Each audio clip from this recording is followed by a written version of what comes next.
नमस्कार साथियों, आज हमारे देश की 70% आबादी किसानों की है। उसके बाद भी किसान अपने हक के लिए सरकारों के सामने हाथ फैलाते हैं, गिड़गिड़ाते हैं, भीख मांगते हैं, लेकिन कोई भी पार्टी हो, किसी भी पार्टी की सरकार हो, वो सुनती नहीं है। हाँ, चुनाव के टाइम वो लंबे चौड़े वादे कर लेंगे, तुम्हारा कर्जा माफ़ कर देंगे, तुम्हारे को ब्याज में छूट दे देंगे, तुम्हारा यह कर देंगे, वो कर देंगे, दुनिया भर के वादे करते हैं। लेकिन चुनाव निपटने के बाद वो जिस भी पार्टी की सरकार बनती है, वो पार्टी आपको भूल जाती है।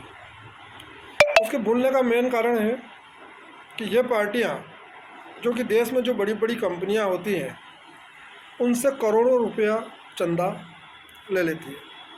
जैसे कि आपको भी पता चला होगा कि 16,000 करोड़ रुपया बीजेपी को इलेक्ट्रिक बॉन्ड के रूप में इन कंपनियों से मिले हैं।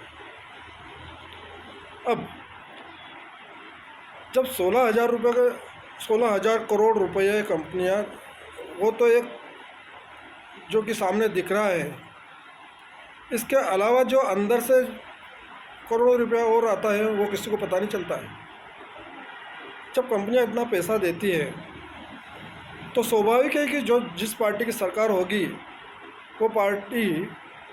वो सरकार उन्हीं कंपनियों के लिए जो भी रणनीति जो बनेगी, उन्हीं को ध्यान में रख के बनाई जाएगी। तो अब आप सोचते हो कि हमारे को, किसानों को एमएसपी दे देगा और हमारे को फ़ायदा दे देगा, तो कहाँ से दे देंगे? क्योंकि वो कंपनियां चाहती कि किसान लोग कभी समृद्ध नहीं हो, कभी संपन्न नहीं हो। अगर किसान संपन्न हो जाएगा, समृद्ध हो जाएगा, तो उन कंपनियों में काम कौन करेगा? तो वो चाहती हैं कि हमेशा किसान ही बना रहे, किसान आगे नहीं आए। और इसीलिए किसान के जो खेती को है, उसको चौपट करने के नए नए तरीके अब इन सरकार के माध्यम से वो कंपनियां बना रही है। साथियों, आपने देखा होगा कि कुछ समय से अपने खेती में कुछ नई नई प्रकार की घासें पैदा होने लगी है। जैसे कुछ समय पहले गाजर घास आई थी, और अभी एक जर्मनी जिनको बोलते हैं, कि जो पहले मंगल पहाड़ों क्षेत्र में होती थी, वो कुछ अपने क्षेत्रों में भी आ गई है। ये इन्हीं कंपनियों का षड्यंत्र है, और ये चाहते हैं कि किसानों की खेती चौपट हो, किसान ही बने रहें, वो समृद्ध ना बने। और उसमें सरकारें भी उनकी मदद करती हैं, क्योंकि किसान को इलेक्ट्रिक बॉन्ड देने के लिए किसानों के पास तो पैसा है नहीं, ताकि वो इन पार्टियों को पैसा दे दे इलेक्ट्रिक बॉन्ड के रूप में। स्वाभाविक है कि जो पैसा देगा वो उसी का काम करेगा।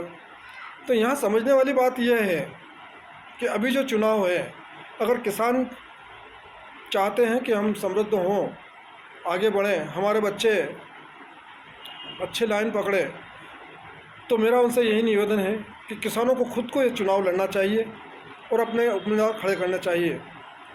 और अगर ऐसा नहीं है तो किसानों को उन लोगों का सपोर्ट करना चाहिए जो किसानों के हित में सोचते हैं और किसानों को खुशहाल बनाने की सोचते हैं। उन लोगों को सपोर्ट करना चाहिए, जिससे कि किसानों की माली हालत सुधर सके। अन्यथा आप लोग यूं ही धक्के खाते रहोगे और इसी तरह रोते रहोगे, कोई आपकी सुनने वाला नहीं है।